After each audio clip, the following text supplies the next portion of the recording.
सिंध में आपघात जा जेके वाक़िआ आहिनि उहे ॾींहों ॾींहुं वधी रहिया आहिनि, जेके रुॻो हिकु फ़र्द जो न पर सॼे समाज जो हिकु अलमियो आहे। नौजवाननि खां वठी घरेलू औरतुनि ऐं मुख़्तलिफ़ उमिरनि जे माण्हुनि ताईं ज़हनी दबाव, मायूसी, माशी मसइला, ख़ानदानी तकरार ऐं समाजी दबाव जहिड़ा अंसर हिन रुझान खे वधाए रहिया आहिनि। सवाल इहो आहे त आख़िर माण्हू अहिड़ी इंतिहा ताईं पहुची छो रहिया आहिनि? छा ज़हनी सिहत बाबति आगाही जी खोट बि हिकु वॾो सबबु आहे? अॼु इन अहम सवालनि ते ज़हनी बीमारियुनि जे माहिर डॉक्टर भरत सां ॻाल्हाईंदासीं। अस्सलाम वालेकुम डॉक्टर साहब। जी वालेकुम सलाम। डॉक्टर साहब, वॾी महिरबानी अव्हां वक़्तु कढियो ऐं असांजे प्रोग्राम में शामिल थिया। तव्हांजी बि महिरबानी, तव्हां असांखे घुरायो ऐं दावत ॾिनी। ऐं हिकिड़ो तमामु अहम हिकिड़ो मौज़ू आहे जेको ख़ुदकुशी जे हवाले सां, महिरबानी तव्हांजी। जी डॉक्टर साहब, मूंखे ॿुधाइजो त सिंध में आपघात जे वधंदड़ वाक़िअनि जा बुनियादी नफ़्सियाती ऐं समाजी सबब कहिड़ा आहिनि? जी, सभ खां पहिरीं त मां इहो ॿुधायां त बेसिकली जेको बि माण्हू अगरि आपघात कंदो आहे या ख़ुदकुशी कंदो आहे त हुनमें को न को ज़हनी सिहत जो मसइलो ज़रूरु थींदो आहे। उन खां सवाइ ख़ुदकुशी न कंदो आहे। ठीकु आहे न। त हिन में बेसिकली ॿ इश्यूज़ आहिनि। हिकिड़ो जेके साइकोलॉजिकल या पाण ज़हनी या नफ़्सियाती इश्यूज़ चऊं, जंहिंमें तमामु कॉमन जेको उनजो सबबु आहे डिप्रेशन आहे। तव्हां हिन में इहो सम्झो त हर 10 जेके ख़ुदकुशियूं थींदियूं आहिनि उनमें 8 जो जेको सबबु थींदो आहे उहो डिप्रेशन थींदो आहे, माना डिप्रेशन डिसऑर्डर। त इहो ऐं उनखां अलावा जेके आहिनि ॿिया बि एंज़ाइटी डिसऑर्डर आहिनि, पंहिंजो इहो नशे वारियूं शयूं इस्तेमालु करणु या पंहिंजो पर्सनैलिटी डिसऑर्डर, इहो सॼा हिकिड़ा मेडिकल डिसऑर्डर आहिनि जंहिंखे असां साइकोलॉजिकल डिसऑर्डर चऊं था। ठीकु आहे न। ऐं ॿिया समाजी बि सबबु हूंदा आहिनि। ऐं समाजी सबब में तमामु घणो जेको शइ हूंदी आहे उहा इहा हूंदी आहे त जीअं बेरोज़गारी, गुरबत, कर्ज़, घरेलू झगड़ा ऐं पंहिंजो शादीशुदा मसइला, या को माण्हू पंहिंजे एकेडमिक फेलियर हूंदा आहिनि उन जे हवाले सां। ऐं ॿियो वरी सोशली आइसोलेट थी वेंदा आहिनि, जंहिंखे सपोर्ट न हूंदी आहे, अकेला ई हूंदी आहे। त इहे सभु मिलाई जुलाई करे इहो बि माण्हू खे जेको आहे ख़ुदकुशी जी तरफ़ जो सबबु बणजनि था। अच्छा, कहिड़ियूं अहिड़ियूं निशानियूं हूंदियूं आहिनि जिन मां असां अंदाज़ो लॻाए सघूं त को माण्हू ज़हनी तौर परेशान आहे या आपघात बाबति सोचे रहियो आहे?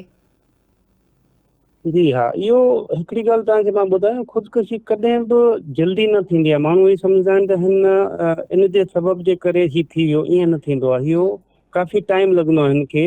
माना ही जेके ईअं आहे त हिकु शइ जॾहिं ज़हन में ईंदी आहे त हुनखे वरी कन्वर्ट थियण में टाइम लॻंदो आहे। त हिकिड़ो माण्हू सदाईं उदास रहे थो, जेकॾहिं उदासी मायूसी जूं ॻाल्हियूं करे ऐं इहो चए त ज़िंदगी में मज़ो न आहे ऐं पंहिंजो फॉर एग्ज़ाम्पल हिकिड़ो माना जंहिंसां हुन ॻाल्हायो न, वरी हुन सां ॻाल्हाइणु शुरू करे तयारियूं कंदो आहे। पंहिंजो तयारियूं ईअं कंदो आहे त जेको हुनजो अगरि को कंहिंसां को कर्ज़ या उधार हला उहो हुनखे ॾींदो, हुन खां माफ़ी घुरंदो, त इहो ख़बर पए थी हिकिड़ो माण्हू बिल्कुलु उदास मायूस खां पोइ वरी उहो हिकिड़ी प्रिपरेशन कंदो आहे त आउं बसि हाणे पंहिंजी ज़िंदगी ख़तमु कंदो आहियां। जॾहिं हीउ फ़ैसिलो करी वठंदो आहे त हुन में हिकिड़ी इहो पंहिंजो छा चऊं पीस ऑफ माइंड ईंदो आहे। पीस ऑफ माइंड मतिलबु ख़ुदकुशी करण लाइ बि हिकिड़ी हिमत खपंदी आहे, छो त हर माण्हू ख़ुदकुशी न करे सघंदो आहे।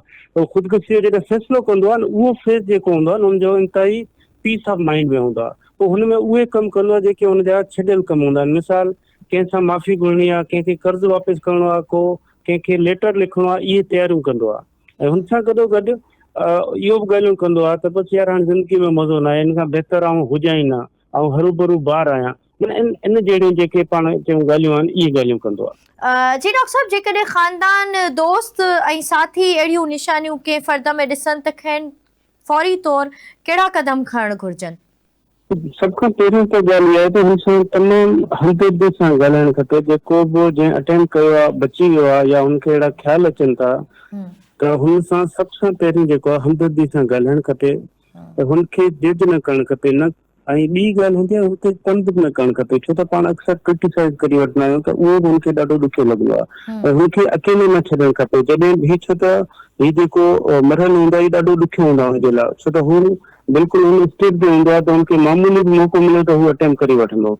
त बहितर आहे हुनखे अकेले न छॾे, हमदर्दी सां ॻाल्हाइण ऐं हुनजो जेका मसइलो आहे ध्यान सां ॿुधणु ऐं पोइ बहितर आहे त जल्द सां जल्द जेको बि हिकिड़ो साइकेट्रिस्ट आहे या ज़हनी बीमारी जो माहिर डॉक्टर आहे हुन सां राब्तो कयूं, हुनजी हेल्प वठनि। बिल्कुलु सही चयो। ऐं अव्हां जेके निशानदेहियूं कयूं आहिनि त जेके माण्हू शदीद मायूस हुजनि था, डिप्रेशन में हुजनि था या ज़िंदगी खां बेज़ार महसूसु करे रहनि था, त पोइ इन जे लाइ अव्हां जो सभ खां अहम ऐं अमली पैगाम छा ॾियणु चाहींदा हुआ इन्हनि माण्हुनि खे?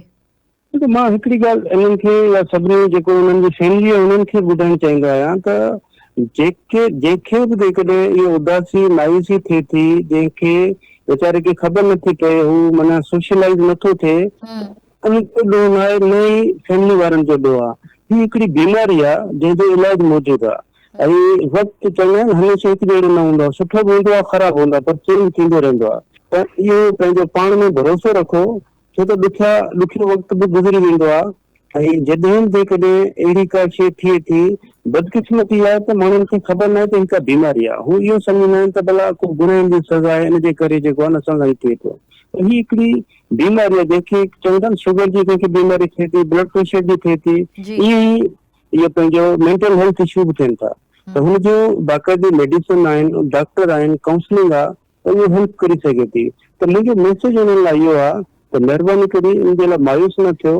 ज़ाहिर आहे तव्हां ॾुखियो वक़्तु आहे, इहो तव्हां बहितर आहे त तव्हां पंहिंजे डॉक्टर सां रुजू कयो, मेंटल हेल्थ प्रोफेशन सां राब्तो कयो, त इहो शइ तव्हांजी थी वेंदी। वॾी महिरबानी भारत कुमार साहब अव्हां जी, जो अव्हां पंहिंजो वक़्तु ॾिनो सिंध वॉइस खे ऐं प्रोग्राम सिंध मॉर्निंग में अव्हां पंहिंजे राय खां असांखे आगाह कयो। महिरबानी अव्हां जी।